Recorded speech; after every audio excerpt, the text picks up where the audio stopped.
Excellencies, ladies and gentlemen, thank you very much for coming back very quickly. We are going to proceed. I think what I want to do now is to make sure that we are working within the time frame. We are going to start at, according to my watch, 3:05. What we will do, Mr. Chairman, in terms of time management, each one will use between 15 to 20 minutes, each presenter. The less the better, so that we leave enough time for the audience to engage with the presentations. And I think, Mr. Chairman, as we have been conspiring, you don't hesitate to cut off someone if you think that the time element is being a little bit off. So I think I will hand over to you. Thank you very much. Muchísimas gracias, doctor Cayusa. Es un honor increíble para mí, es un honor triple para mí poder estar presidiendo esta mesa en el primer día del Foro Global. Y decía triple porque primero es un honor presentar a estos distinguidos panelistas que nos aportarán con nosotros. To introduce these panelists that will talk about enhancement of leadership and capabilities of HR in public service. This is an overview of the discussions that will be carried out tomorrow in the workshops. I'm saying triple because it's also an honor to sit here with my co-chair, Alejandro, who's an expert in human talent. And in Ecuador, it's an honor to participate in a UN event to discuss something that has to do with transcendental, that is so transcendental for us. And to talk about the post-2015 development and agenda is a priority for us. Now that I'm here, I'd like to invite you, especially those that are not from Latin America and who took up to even 40 hours to get here. Ecuador is below Colombia. It's as pretty as Colombia, to give you some information. And since it's small, you can have breakfast in the coast. You can have lunch in the tallest volcano, and have dinner in the Amazons with snakes and all. So that's why my president said I could come here. Okay, the topic that asks us to be here has to do with leadership, and the capabilities of HR and public service are important because HR is not variable of adjustment. It should be related to developments. And as we've seen in the forum, we have to talk about innovation, creativity. This morning we heard about gender. And these priorities of public management have to be done with people. It makes no sense to have the very best IT system if you don't have people and you don't serve people. So really the forum is a challenge to think about the capabilities in terms of leadership, but also professionalism as an ethical behavior and integrity and accountability, which has to do with responsibility. So it's evident that building the post-2015 agenda has to do with the robust public service system that we want to build. So our four panelists are going to talk about that. Let me begin by introducing Alejandro Arango Lopez. Currently, he's the VP of Human Talent of Ecopetrol. He has an MBA in Strategic Marketing at CESA and also studying at St. George University in Frankfurt, Germany. Alejandro has vast experience in human talent management of multinationals. He'll talk about strengthening HR for public service. Then we have who is the Director of Standards Enhancement. And one of his main tasks is to review strategies to enhance national employment, meeting the law. Before this, he was the Director of Operations of Contact Singapore. Mr. Tant has a BA in Social Science and a Master's in Public Administration. He will talk about criteria, professionalism, integrity, ethics, and responsibility for an effective public service. Then we have Dr. Jamiri Kause, who is the owner of this panel. Currently, as we know, he is the chief of the unit of public administration of the public administration of UNDESA. His CV is quite extensive. Allow me to shed light on the following. Before he worked in UNDESA, he was a professor from Makerere University. He was the director of H&D of Uganda. He has a PhD in law, and he has studied and he also has some BAs and masters, like in Gudevold, France, also in Liverpool, and the Public Administration School of Nigeria.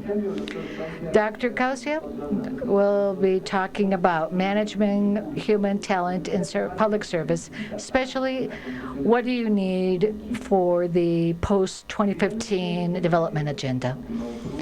And last but not least, we have Silk Steiner from the General Secretary of different institutions of INTOSAI, the Organization of Supreme Audit, and she'll be talking about how to promote transparency and responsibility to contribute to the implementation of the post-2015 development agenda.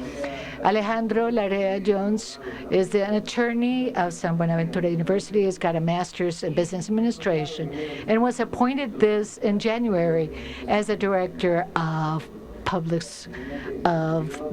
and I am the chairman. I am Cristian Castillo. I'm finishing my PhD in public management in Complutense in Madrid, and I'm a counselor of President Correa in Ecuador with regards to improving the state and the institutional design of the state. So without further ado, please remember the rules, as Dr. Kausia said. So each one of the panelists has 20 minutes or less to provide the talk, and then we'll open a Q&A session. Without further ado, we have Alejandro, who we welcome.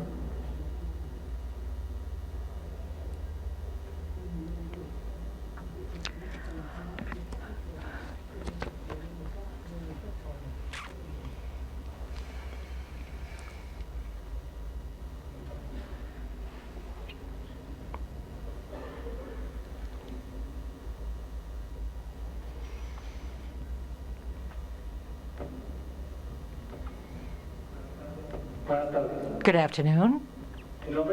On behalf of Ecopetrol and my own, I'd like to thank you for the opportunity to participate in this forum in which the UN sheds light on public service. Today I'm going to talk about how Ecopetrol has worked to enhance leadership and the transformation of its human resource so we all can be better public servants. Ecopetrol is an oil company, the largest of Colombia, and it's one of the 40 largest of the world, and fourth in terms of size in Latin America. It generates 60% of the oil produced in Colombia. In 2014, it contributed to the nation about 30 billion pesos in taxes, dividends, and royalties. Undoubtedly, it's one of the biggest lungs of the country's economy. We are facing a new reality when it comes to the oil industry, which has had an impact because of international prices. So in this context, Ecopetrol has established a new strategic plan by the year 2030, which is called Reinventing Ourselves to Compete in the World. This plan is focused on creating sustainable value. To be able to reinvent ourselves and to reach our strategies, we have a new leadership culture, meaning we have behaviors that are indispensable that will lead us to be successful. We cannot behave any way we wish to. Everybody that's part of Ecopetrol should behave and relate to others in a definite manner, facilitating our reinvention. So this is what the leadership culture model that I would like to discuss with you. Our model has been conceived as a pyramid that contains 3 components. Firstly, on the base of the pyramid, we have the fundamentals of our culture. Secondly, our model of leadership. And third, on the top, the agreements on how we should behave. Let's begin with the part of the model, the foundations of our culture, to consolidate leadership and the transformation of our human resources. At Ecopetrol, firstly, we are inspired by a culture focused on people. The center of our culture is the people with and for which we work. The starting point of our culture is being aware of our responsibility as public servants to serve society. We work for the country, and our reason of existence is every Colombian, which can access a better quality of life if Ecopetrol does well.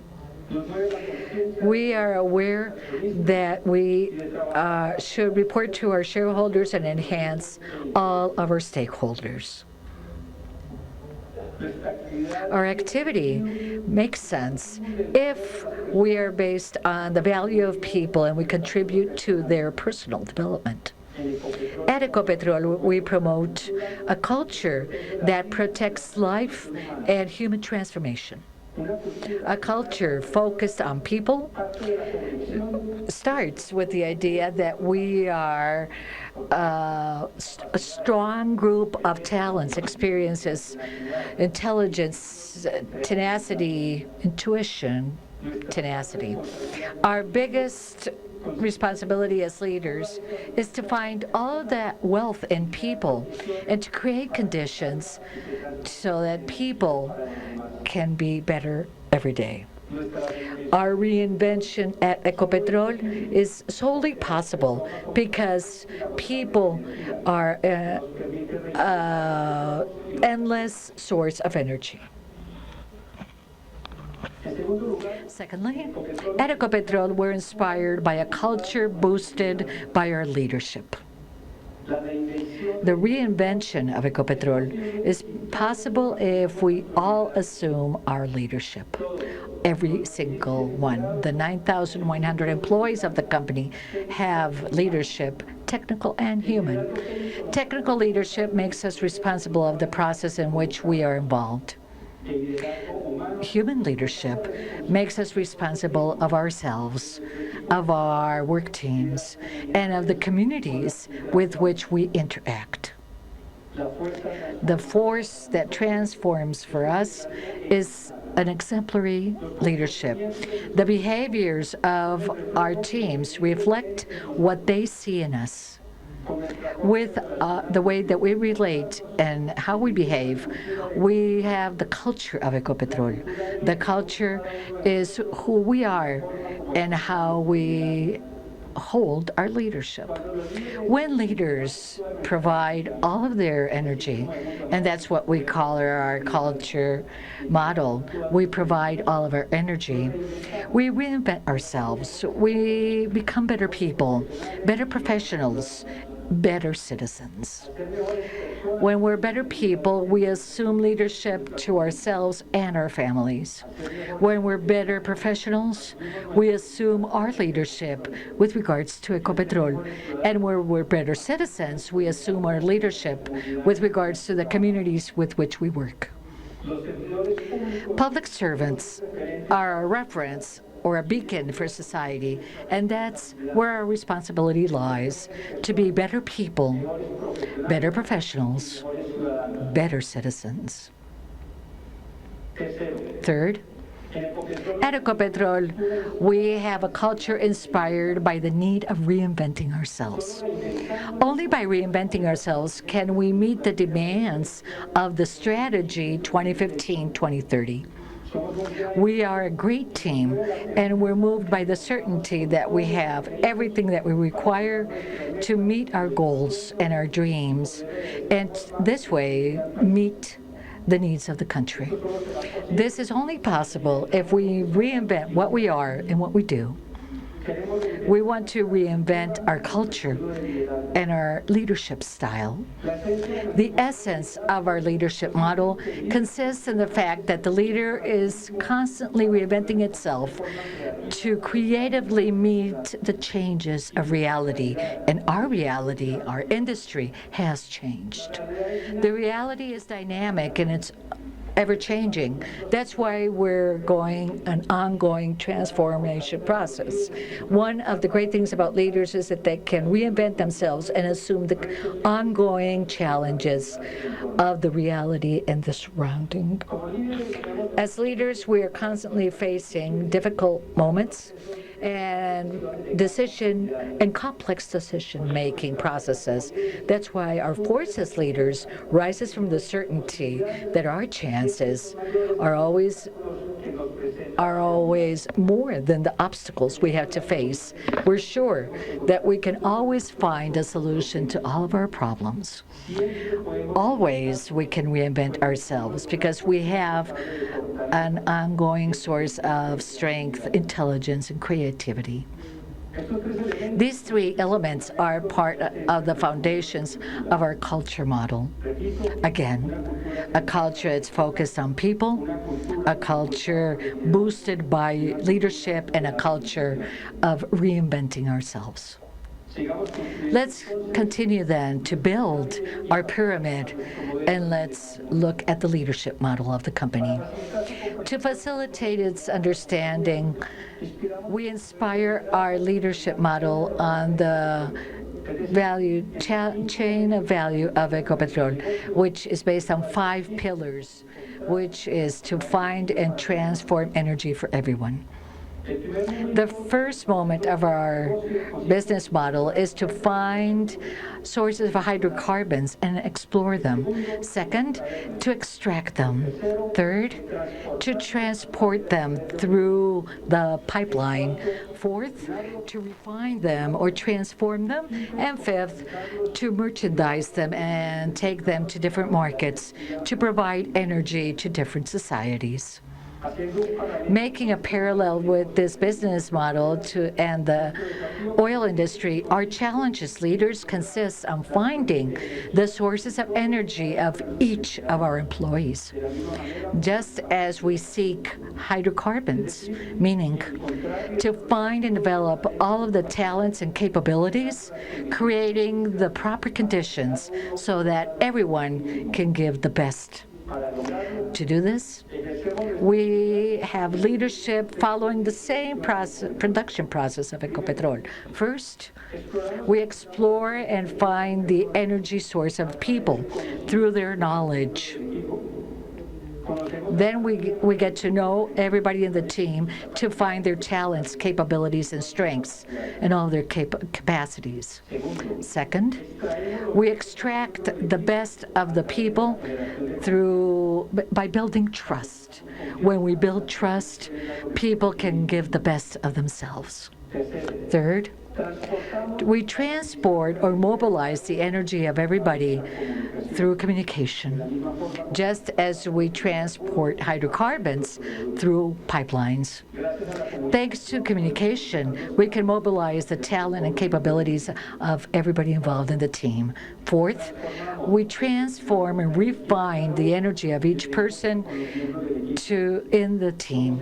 We are social beings, and we transform when we meet with others, interact with others, and relate to others. Fifth, we give the best of ourselves by serving others, providing new ideas, meeting the commitments, providing creative solutions, making innovative solutions that create value and contribute to our reinvention and that of others. In short, our leadership model contributes to everybody that works in the company to give the best of themselves, providing all of their energy. This is finding and transforming their talents and capabilities through their knowledge, generating trust, working in teams, communication, and serving others. Third, we have made some agreements in terms of values. Once we have established the foundations of our culture model, we reach the core of our culture, which is how we want to enhance leadership at Ecopetrol to be better public servants. These are agreements with regards to our values, and these agreements establish the performance needed so we can see who we are and what we do, so we can be and act as public servants that contribute to build a better country. The first agreement refers to our being. We are public servants and we're integral. We are creative. We're integral. We reinvent ourselves through the coherence with our values. We make we do what we say and we meet our commitments. We're ethical. We act with responsibility and respect others with which we relate, communicating with clearly and freedom. Second, we're collaborators. We reinvent ourselves on how we relate with others. We impose what Ecopetrol needs before our personal needs. We play so that the team wins.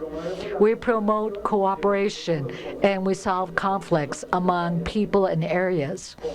We share our knowledge, experience, and skills to create value in the team and in the business. We are creative. We reinvent ourselves through how we see reality. We propose ideas that are innovative and we can question constructively our habits. We're open to changes and different opinions. We learn and unlearn continuously. The second agreement refers to how we act. We act passionate towards excellence, committed to life, and inspiring others. To end, I'd like to share with you a final reflection.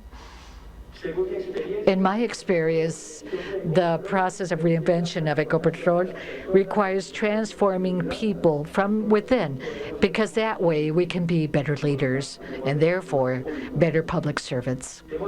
We have began a transformation process within the people because we're convinced that assimilating values is not possible just making different processes of knowledge and giving away codes of ethic and just memorizing codes of ethics, but instead making true processes of transformation, looking at their discerning capability. So we're working to turn Ecopetrol into a company that can be a beacon in the country because of its commitment and sense of humanity, in which it wants lots of creativity.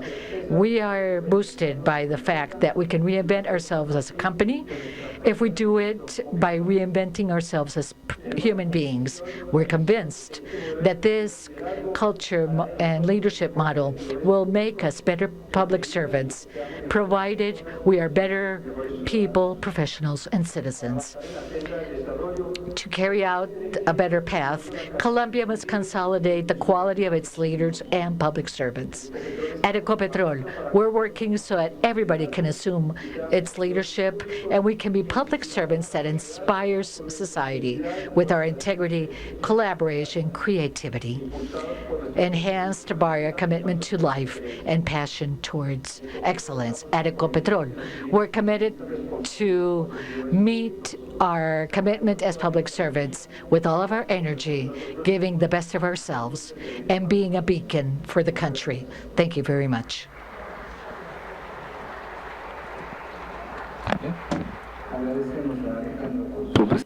We thank Alejandro for his presentation with respect to organizational culture. Now we will welcome Mr. Raymond Tan.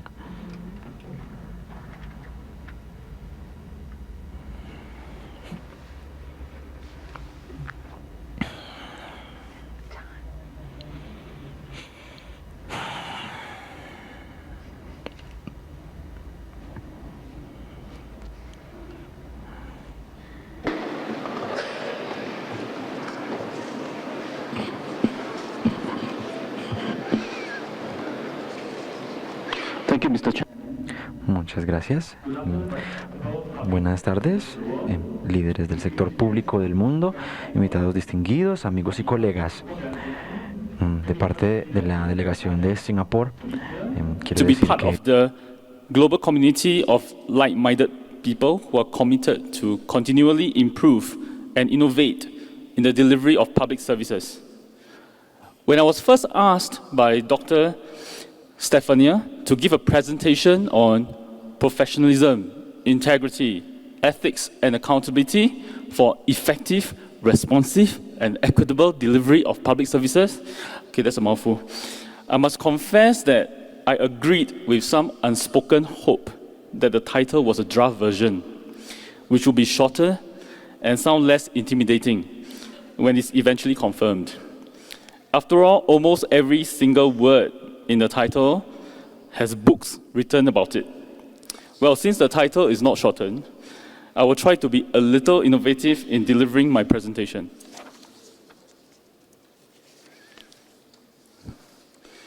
We understand that it's not easy to stay awake after a good lunch. The good news is I have only 10 slides. Excluding this slide, the title slide, and the thank you slide, I have only 7. So I'll be grateful if you could just bear with me. My presentation will include a brief overview of Singapore and its economy, the core values that public servants in Singapore embrace, and how these core values have supported effective, responsive, and equitable delivery of public services. About Singapore. We are a small city-state, a nation. Its land area is about 718 square kilometers. By comparison with Colombia, Colombia is about 1,600 times bigger.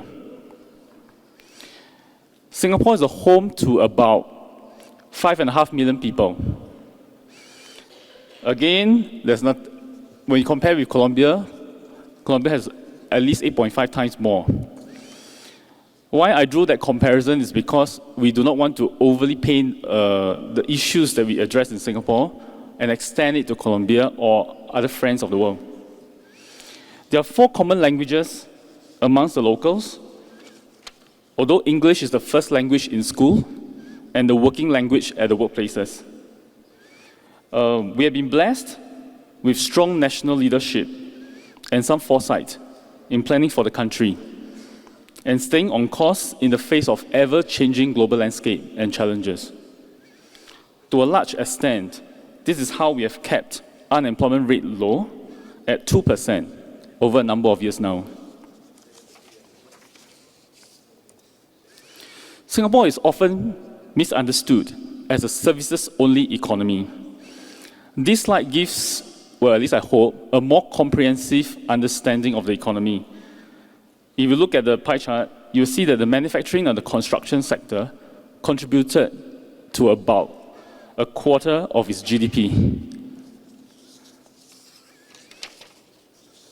Okay, now that I assume that we have some understanding of, or basic understanding of Singapore, let's move on. Why do values matter in the public service? The core purpose of the Singapore Public Service is defined by service to the nation and its people. It follows that the practice of good governance calls for the right set of values to be cultivated and upheld across the service. Our core values of integrity, service, and excellence were distilled and espoused 12 years ago after extensive surveys, focus group discussions with public officers, interviews with senior and retired officers, and the study of agency-specific values. The core values are reflected in the Public Service Pledge, as you can see on the slide, and it's recited at the annual Public Service Week since the year 2008.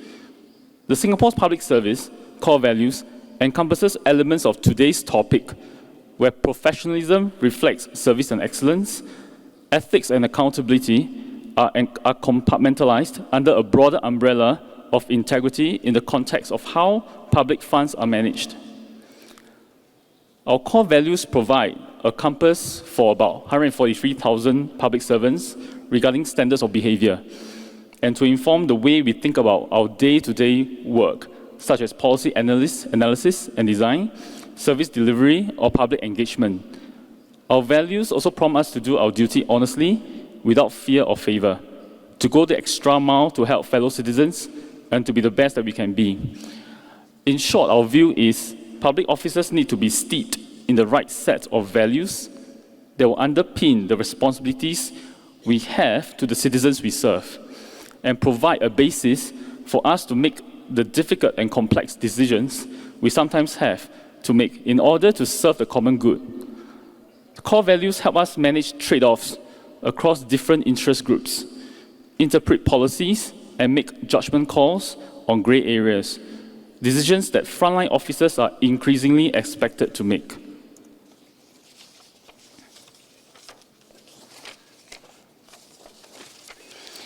While we stay anchored to the core values of integrity, service, and excellence, our head of civil service has emphasized the equally important mindset that public servants should acquire, that is, to be adaptable. One example of effective delivery of public services is the Work Right initiative, which has been honored to win a UN Public Service Award this year.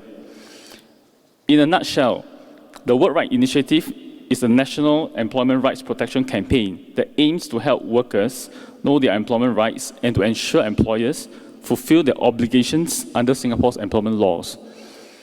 One key objective of this initiative is to create awareness of employment rights amongst low-wage workers. With a strong understanding that professionalism, integrity, service, and excellence are required to successfully champion public education and awareness of employment rights and employment law obligations, we have progressed on whole-of-government efforts, strong teamwork amongst government, employers and worker unions, as well as collaboration amongst the public, private, and people sectors. In Singapore, the demographics and population mix are shifting. The interests of different groups are now more diverse and stridently expressed. With new media today, people can communicate and share information with fellow citizens at a scale and speed not possible before. Social media also provides means for people to quickly organize themselves as interest groups. Just 2 years ago, Singapore wrapped up its largest scale citizen engagement exercise. This movement, also called our Singapore Conversation, involved participants to discuss the challenges facing Singapore and the nation they wanted to see in the year 2030. This allowed citizens to share their concerns on issues, to envision the future, and to think of ways to get there. This exercise, which is led by the public service and supported by the private and people sectors, has helped many citizens to be aware of the diverse opinions and aspirations of fellow stakeholders in the country. If I may suggest, it might be useful to think of responsive as parts of two words, responsible and proactive. This can give added or deeper meaning to responsive delivery of public services. Equitable delivery of public services is in essence about the availability, accessibility, and affordability of choices. Singapore is no exception in continually improve the equitable delivery of healthcare, transportation, and education services. However, increasingly, we are now working on meeting citizens' demand for diverse sports facilities, more parks and greenery, global careers that could still have a strong foothold in Singapore. For instance, we are developing the Sports Facilities Master Plan for future planning and design of sports facilities under Vision 2030. The master plan envisages the creation of new spaces for sports and upgrade of existing ones to reflect a broader, more accessible and inclusive mix of facilities that will cater to the shifting demographics and changing needs of the community. Okay, finally, my thank you slide. I hope you find our sharing of Singapore's experiences and examples useful. So on that note, and with this, I thank you for your time and attention.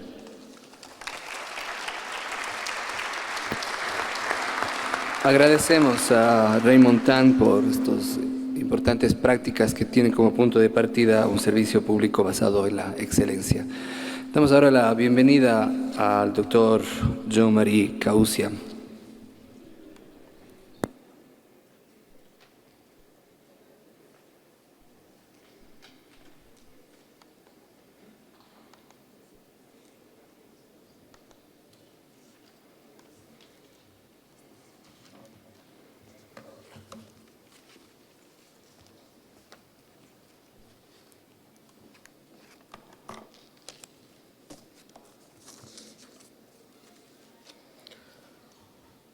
Thank you very much, Mr. Chairman. Mr. Chairman, ladies and gentlemen, I'm going to make this presentation, and it is entitled, starts with a question, and then it gives an answer. The question I'm asking is, what human resource capacities and talent will it take to implement the post-2015 development agenda? And the answer I have given is managing talent in the public service. My paper is informed by literally the problems I have been witnessing in the public service in many developing countries, especially in Africa. What I hope for is that this paper contains more of suggestions than lamentations.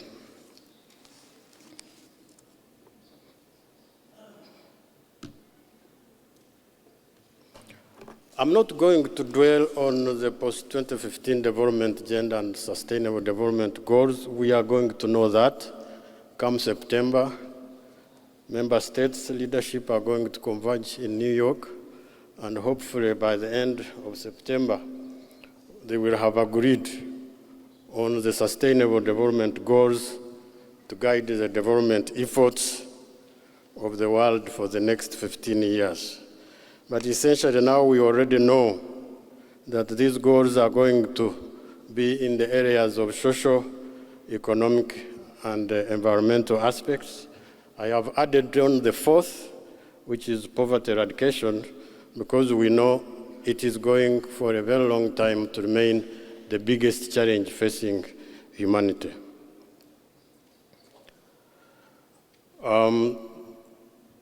For the time being, there is a draft, which of course these leaders will discuss in September and most likely confirm.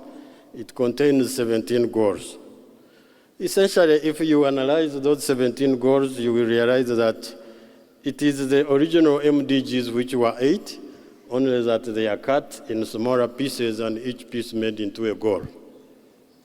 I don't think there is very much new in terms of what the world will be aiming at, because essentially for most developing countries, especially the poor one, the MDGs were not achieved.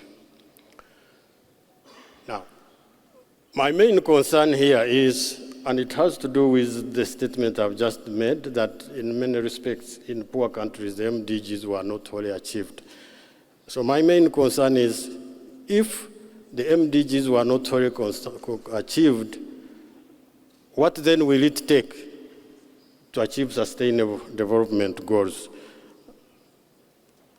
And I'm trying to begin by asking the question, what is the role of the public service in implementing the sustainable development goals?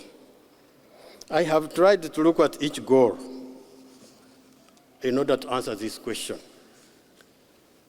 And my conclusion is probably not what we don't know.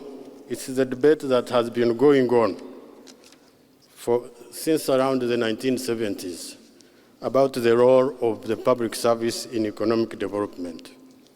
Unfortunately, that debate sort of derailed the focus of the public service because we were caught in the debate of, is it the private sector or is it the public sector that is more important? That debate, dramatic as it was, I think it wasn't a good debate because these two are both necessary.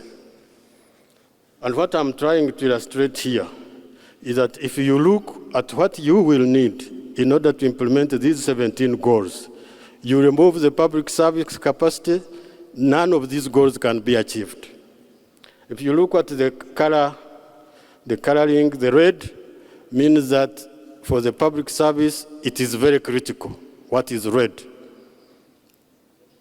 If you look at policy, strategy, and planning, I don't see how you are going to implement any of these goals without a clear policy, without a clear strategy, and without clear plans. And I don't see how you are going to have these without a public service that can conduct policy analysis, policy formulation, strategy planning, and all this. If you look at the delivery of services, whether you are talking of education or health or whatever, you really need a public service that is going to deliver these services in order to achieve the sustainable development goals. But most importantly, look at the base of this diagram. Because economic development does not work in a vacuum and it is not independent of the environment. The governance environment has got a lot to do with the quality of development that takes place. And most of these governance issues, whether you are talking of transparency, accountability, fighting corruption, leadership, safety, and all this, they have to do with the way the public service functions. So in other words, the public service is the bedrock on which all economic development efforts are anchored. So once you destabilize this bedrock, you are going to have shortfalls in economic development. To me, this diagram, I invite you to look at it. To me, it summarizes the debate that a country that cannot count on its public service to support whatever development it is aimed at is likely to remain behind. So that's on the role of the public service. But I want to focus on this issue of talent management. And I tried to look around some books and see what exactly talent management means. I've got two things to say here. Talent consists of those individuals who can make a difference to organizational performance, either through their immediate contribution or in the longer term by demonstrating the highest levels of potential. And talent management is a systematic attraction, identification, development, engagement, retention, and deployment of those individuals who are of particular value to an organization, either in view of their high potential for the future or because they are fulfilling business operations that are critical. And so we may ask ourselves then, what can we use as a framework to analyze the question of what talent will be needed in the public service in order for the post-2015 development agenda to be effectively implemented? I have hazarded to present what you see there. I have given a number of competences that are needed in the public service. Some are administrative, others are operational, others are integrative, others are entrepreneurial. And when these are applied, I have indicated roughly what outputs you expect. If it is administrative competence well applied, then what you are going to have is total compliance. You are not going to have people who violate rules and regulations. You will not have corruption. If it is operational, you will have people who have skills and knowledge to do things, and so you will have good performance. If it is integrative, you will have people who are unity-minded, they serve the public, they bring people together, and so you have inclusion and equity. And if it is entrepreneurial and well applied, then you will always have strategies for the future.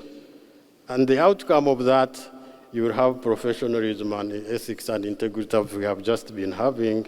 You will have services well delivered, and you will have equity and harmony and peace, not some of the problems we see around the world, and eventually you will have innovation for better.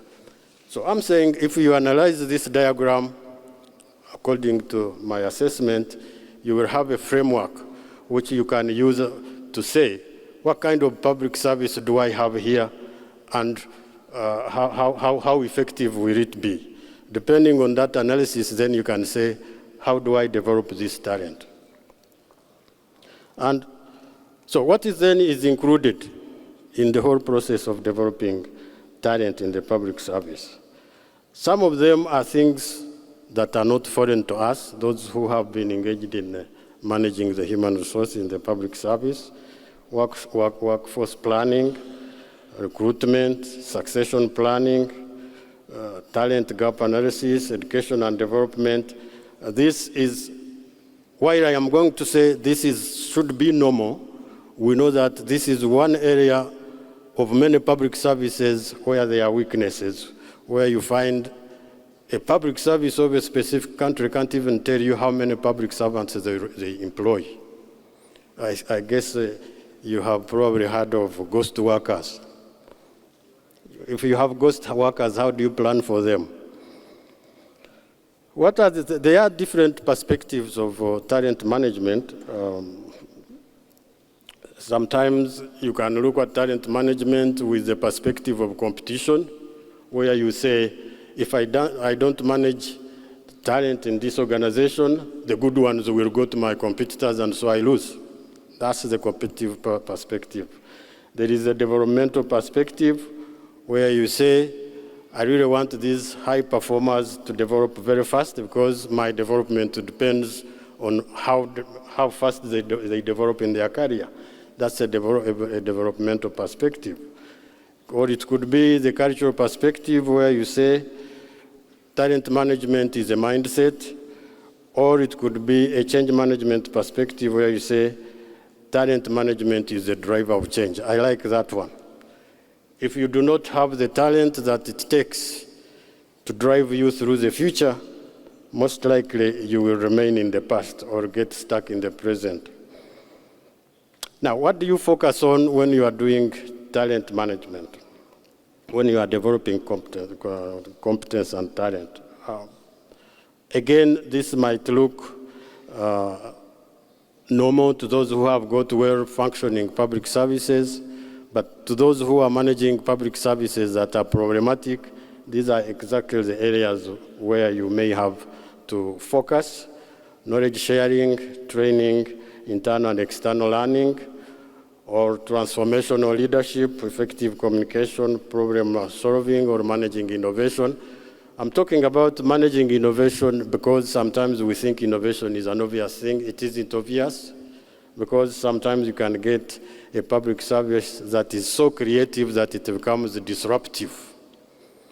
When you have got a public service that brings new things every day, what you are going to have is instability in operations, and that, for managers, can also cause trouble. So innovation itself as a process is something to be managed to avoid instability. What do you consider when you are devising a talent management strategy? The biggest one, which many systems forget, is service to the public. I think we reach at a point where we forget that the whole term of public service refers to serving the public. You see people focus on reforming systems, organizational structures, and despite everything that is spent on that, you look back and say, but to what extent have you had an influence on the service to the public? I had developed this for those who are managing management development institutes or institutes of public administration or universities that want to improve their capacities. But I want to make concluding remarks instead in this way. We need to bear in mind that the public service is an instrument of government action. There are not very many instruments, it's the only one. And I have never understood why governments can't pay attention to the instruments that is supposed to be the only one they use for development. The other thing I want to conclude by saying is there shouldn't be any contradiction on those who do development plans and those who do public sector reforms.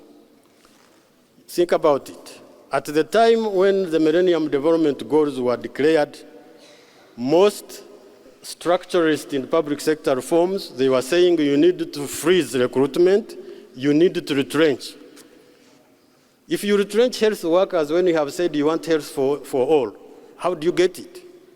If you retrench and freeze recruitment of teachers when you have declared education for all, how do you get it? These were contradictory movements because there was no integration in the thinking. And as we move towards the post-2015 development agenda, we need to avoid these kind of contradictions in the planning process. I thank you very much.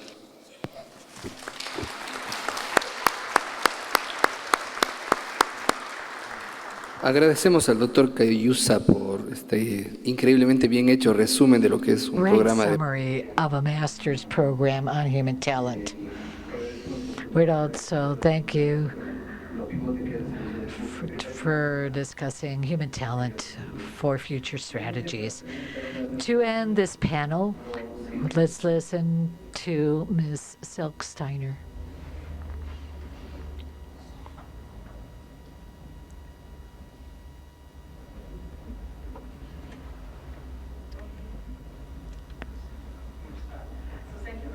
Muchísimas gracias, señor presidente, damas y caballeros. Qué placer y honor estar con ustedes el día de hoy. Y en nombre de la Organización de Instituciones de Auditoría Suprema, quiero agradecerle a Naciones Unidas y a la República de Colombia por este evento tan importante. También quiero agradecer a Naciones Unidas y al TPBM por very successful cooperation. So I'm here today to talk about the contribution that Supreme Audit institutions can make to the implementation of the post-2015 development agenda by promoting transparency and accountability. Why is this question such an important one? Because experience with regard to the implementation of the MDGs have shown that their implementation can only succeed if accountability and transparency are in place. And only if there is accountable and transparent governance with citizens more involved, monitoring and impact evaluation is more cost-effective. What can Supreme Audit institutions do in this regard? They can essentially contribute to an efficient monitoring and review process with regard to the resources at hand, how these resources are used, by whom, and in what way. However, there are still some shortcomings with regard to the implementation of the MDGs. Especially, there are shortcomings in governments and public administrations, like in particular the lack of transparency, accountability, and the lack of national ownership. In order to reduce these weaknesses, INTOSAI and the Supreme Audit institutions around the globe are very much interested in and committed to contribute to sustainable development and to delivering the know-how in this regard.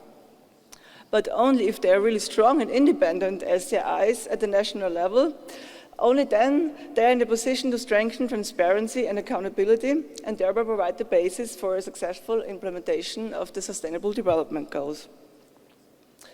This important role of SCIs has already been repeatedly recognized by the United Nations, for example, by Secretary General Ban Ki-moon, who called for transparency and accountability in the context of the post-2015 development agenda, and he also emphasized the necessity of strengthening SCIs as mechanisms of national oversight in his synthesis report of December 2014. Furthermore, we have already 2 resolutions by the UN General Assembly by which the United Nations and its member states acknowledge the important roles that SAIs play with regard to promoting the efficiency, accountability, effectiveness and transparency of public administrations, which is conducive to the achievement of the internationally agreed development goals, and in particular the post-2015 Sustainable Development Goals. However, there are still a number of obstacles which exist and which prevent SAIs from efficiently taking up their role. For example, there are still many supreme audit institutions which do not have a comprehensive mandate to audit government performance, especially by limitation to financial audits. Furthermore, there is also a lack of possibilities to provide a formal audit opinion on government accounts, for example, due to shortcomings of accounting rules. And furthermore, there are also obstacles still existing with regard to disseminating and publishing audit work. For example, a report of 2015 shows that 15% of all Supreme Audit institutions could not publish any single report the year before. However, in order to fully unfold their potential in creating transparency and accountabilities, SAIs have to be legally, financially, and organizationally independent from governments as audited authorities. Furthermore, they have to have a comprehensive mandate to audit government performance, and they must be able to disseminate and to publish their audit reports. What does this mean now in detail?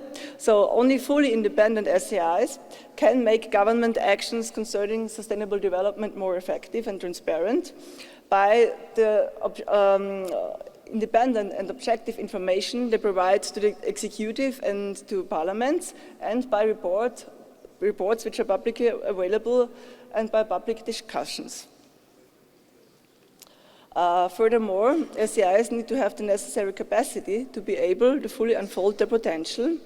And in this context, performance audits are of special importance because they are revealing information on efficiency, effectiveness, and economy of really all areas of government action. And by performance audits, SAIs can provide reliable information literally on all areas covered by the current draft SDGs, like you have some examples here: poverty and hunger reduction, healthcare, the report on education, availability of water, climate change, or good governance, for example.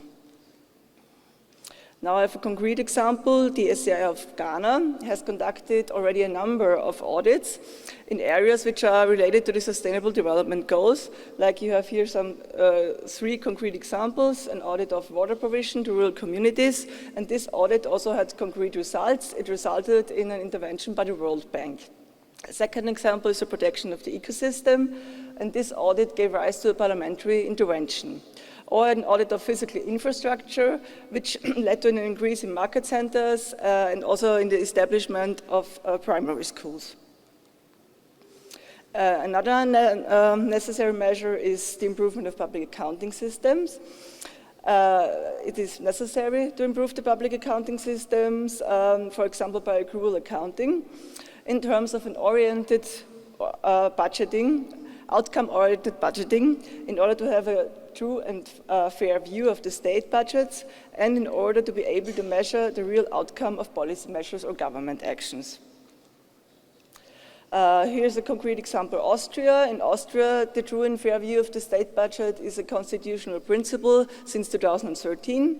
And now Austria's annual budgets contain a cash flow and an operating statements, and accrual accounting has greatly enhanced the value of financial statements in Austria. Only with the preconditions I've just mentioned in place, SAIs can enhance transparency and accountability by financial, compliance, and performance audits. So it's really important that their mandate covers all 3 of them. Thus, SAIs can substantially contribute to a monitoring mechanism related to the implementation of development goals at the national levels and to safeguarding financial sustainability for development by creating the necessary transparency and holding responsible parties accountable. So what is already going on in Intosai with regard to the implementation of the SDGs. We and also our member SAIs are well aware of the important role and the major contributions we and the SAIs can make to the monitoring and assessments of the SDGs, especially to the proposed SDG number 16. We've already heard about it earlier today, which covers building effective, accountable and inclusive institutions at all levels. Therefore, a series of activities are already going on in INTOSAI, such I will show you now some examples. This is an example from the recent past. In March 2015, the 23rd UN INTOSAI Symposium, jointly organized between UNDESA and INTOSAI, took place in Vienna. And the theme of this symposium was UN Post-2015 Development Agenda, the role of SAIs and means of implementation for sustainable development. And the participants of this symposium, which were not only representatives of the United Nations and INTOSAI, but also of stakeholders like governments, parliaments, or citizens, or the development partners, they shared their experiences and they adopted some conclusions on the following sub-themes: expectations in SAIs, prerequisites, and possibilities for SAIs to effectively engage in the post-2015 development agenda. In the context of the symposiums, the participants suggested that the INTOSAI community can contribute to the monitoring of the SDGs by a series of measures. I present you some examples. For example, by providing practical recommendations for the establishment of new systems for monitoring and evaluating the SDGs, by considering the preparation of an INTOSAI annual summary of audit findings, and by joint or collaborative audits. Another initiative was launched by the INTOSAI Knowledge Sharing Committees, which is one of our major committees, together with the INTOSAI Development Initiative. And this project aims at establishing a community of practice on the SDGs. This means that a project team will be constituted to develop audit guidelines for reviewing the preparedness of countries for implementing the SDGs. Furthermore, cooperative audits on audit preparedness for implementing the SDGs will be conducted, and later the member SAIs can then take this audit of preparedness. Furthermore, sustainable development will also be one of the major topics of the next INTOSAI Congress. This Congress takes place every 3 years, and the next one will be next year in Abu Dhabi in the United Arab Emirates. One of the 2 major themes of this Congress will be how INTOSAI can contribute to the UN post-2015 agenda, including good governance, in order to strengthen the fight against corruption, without a question mark. In order to prepare this Congress, there are already several initiatives going on. Like, for example, currently we're working on the proposal of an INTOSAI SDG audit-based review, which will focus on the lesson learned from the implementation of the MDGs and implications for the implementation of the SDGs. Furthermore, monitoring and assessment of the Sustainable Development Goals will also be one of the 5 major priorities of the next INTOSAI strategic plan from 2017 until 2022. And in this context, the INTOSAI Task Force on Strategic Planning has already started to investigate on and to coordinate the different ongoing initiatives in INTOSAI regarding the SDGs. Questions to be tackled are inter alia an analysis of the existing capabilities, the capabilities governments still need to meet. Furthermore, we investigate then what has already been done by INTOSAI to audit these capabilities, where are still gaps, and what should INTOSAI further develop to support knowledge sharing and capacity development on the specific capabilities government need. So I'm coming to an end. In concluding, I would like to say that SCIs can help to avoid mistakes from the past by creating more accountability and transparency, as well as national ownership. They can play an important role in promoting good governance at all levels by ensuring efficiency, accountability, effectiveness, and transparency. And by promoting independent oversight mechanisms, they can essentially contribute to the implementation of the post-2015 development agenda. So strengthen SAIs, which play an active role in the implementations of the Sustainable Development Goals, can be of mutual benefit to all of us. And therefore, we, INTOSAI, ask you all for your support in strengthening the role of SCIs through the inclusions of the independence of SCIs, capacity building for SCIs, and the improvement of public accounting systems as essential elements in the post-2015 development agenda. Muchas gracias. Thank you very much.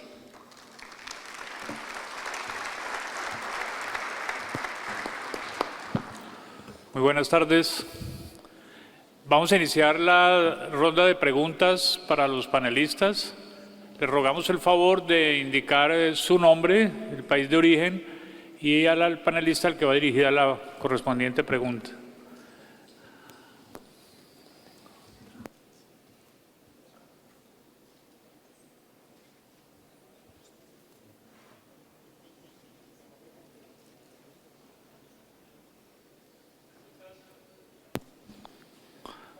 ¿Preguntas?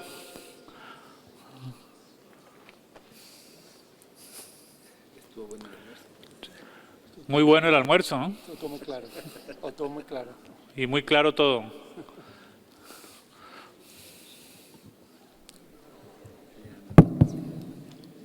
I have the mic.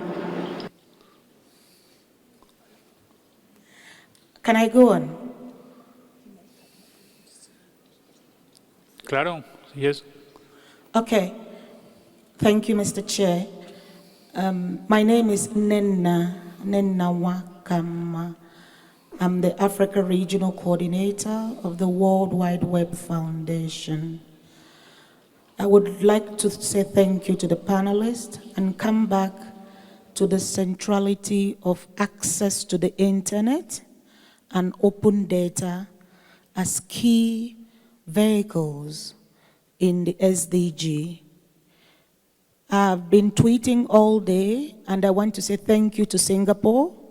Of all the countries that have presented, you seem the most authentic, because I'm asking and cross-checking everything that governments say here with people who are on the ground in these countries.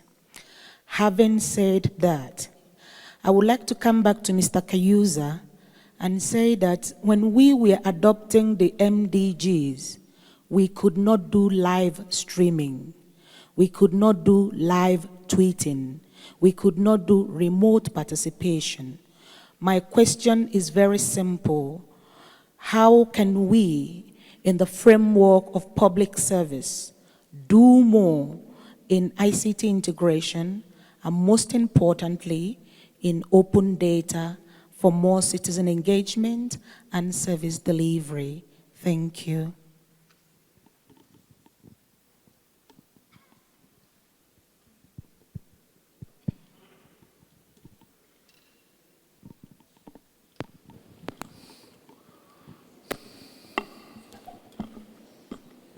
Thank you very much. I think that's a valid question in the context in which we are working. But you have asked it to a person who has crossed generations. I used to write to my girlfriend a letter and post it when I was in France and wait for 28 days to get a reply. And that reply was sweeter than any email you can send today. I always joke with my boys that you guys, how do you enjoy this? You are always with your girlfriend on this. Is not enjoyable. I tell them the story. But that's not to underrate the importance of what we have just said. The quickness of flow of information, the quickness of citizens cross-checking on what government is planning or doing, I think is critical. The quickness of citizens saying there is a problem here, it needs immediate fixing, it is critical.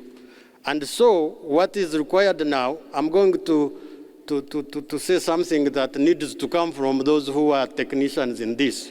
There are governments that are hesitating right now on whether they should completely embrace the use of ICT to do government work, whether they should quickly embrace opening up all the information and data of government, whether they should invest heavily in accessibility, in broadband. There are so many governments that are still hesitating. So your question is a valid one. And I think the answer lies in, one, persuading those governments that are still hesitating that there is no danger. On the contrary, it is a facilitating tool for governments to work.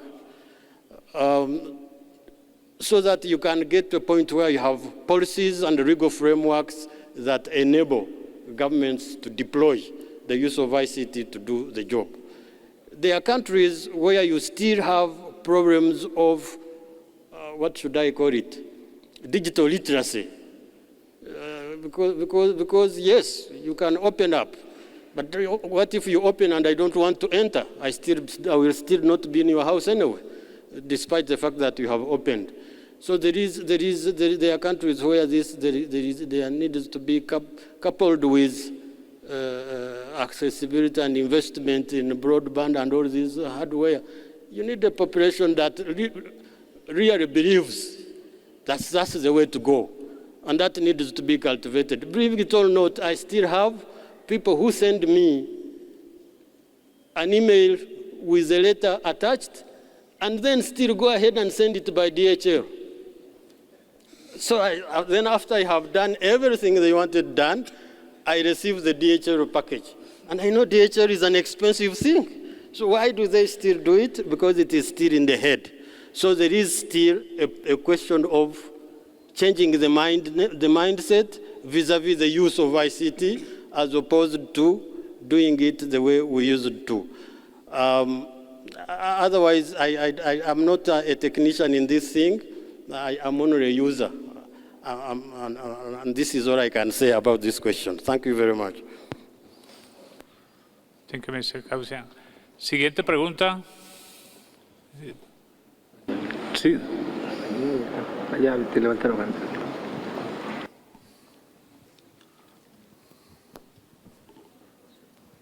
Thank you very much.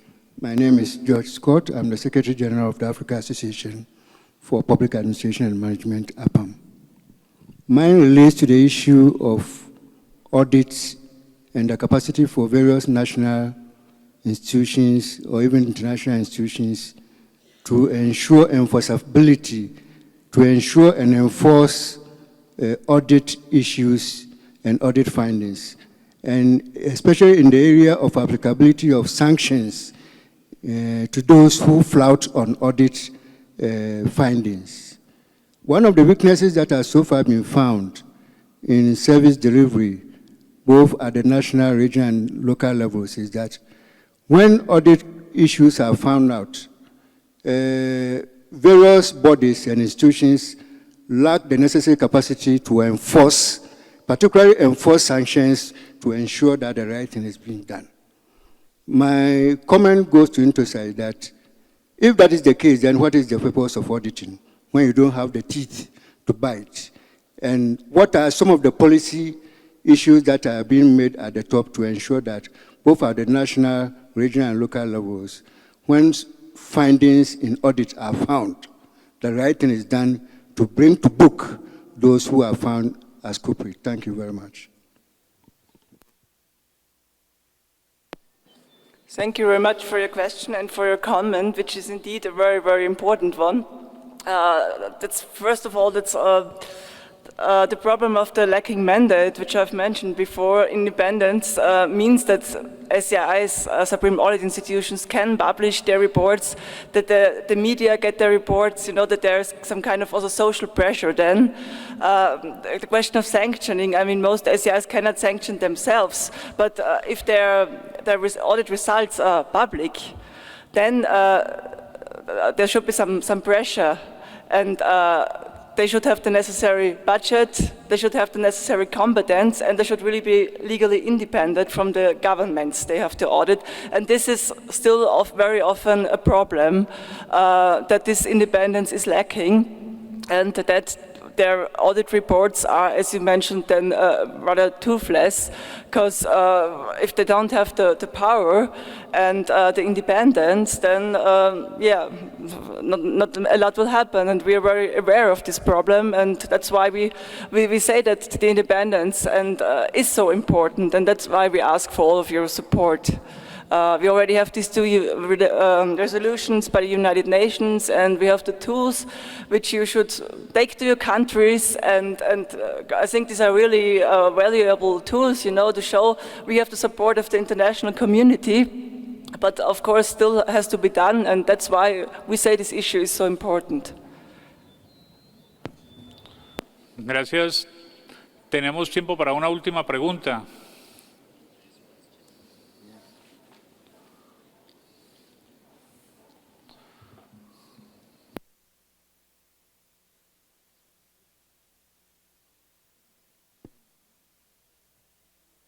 Allô. Bueno. Je viens du Royaume du Maroc et j'ai l'honneur et le privilège d'être également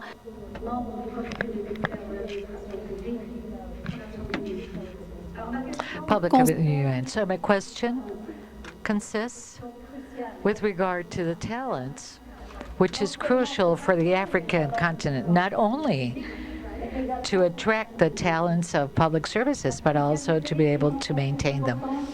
So it's much more important for local authorities.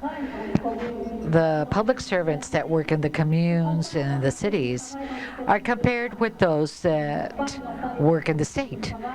But they don't have the same working conditions. They don't have the same salaries or the same motivation. The thing is that, firstly, they try to migrate towards other services, and that's a big problem to promote the decentralization.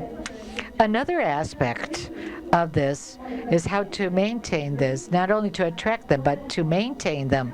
That's a big problem in Africa, and it's that the brains flee the scenes. So this is a big problem for us to promote excellence of innovation in public service in Africa. This was already addressed by Jean-Claude, but I don't know. Are there any ingredients so that public service of Africa not only attracts talents but also keeps them? That's our big challenge. Thank you.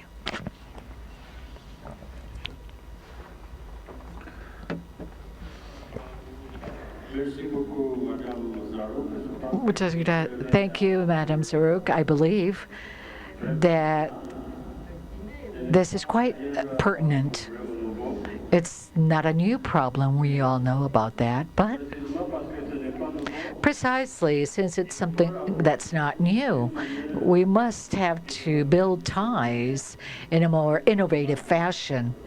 Since we're talking about innovation, since every time a government seeks to maintain or motivate agents, talented people, we're always talking about salaries, because really we're talking about it's as if only money motivates the people.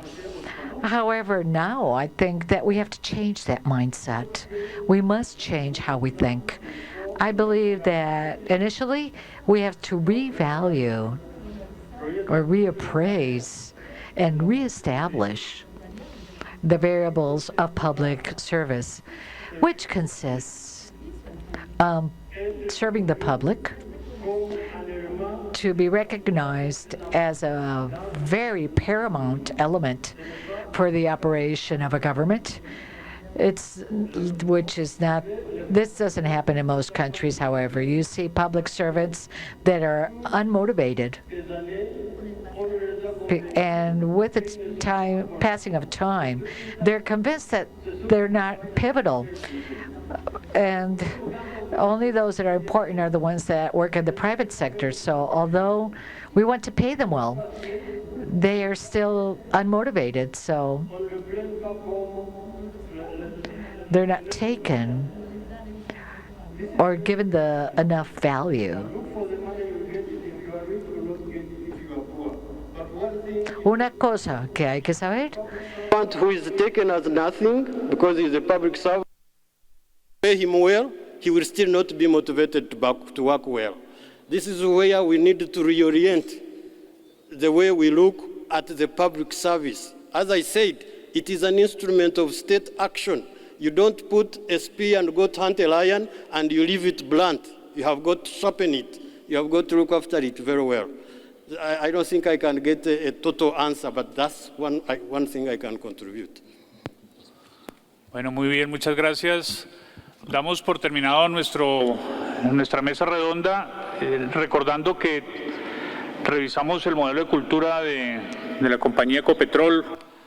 Hablamos de la efectividad del talento humano, los valores que pueden soportar o deben soportar el servicio público, la gerencia del talento humano con los procesos claves que lo soportan, la forma de auditar y de fiscalizar y de facilitar la labor de veeduría de los ciudadanos frente a las acciones del gobierno. The activities of a government and attracting and retaining human talent for public service in the government. Thank you very much.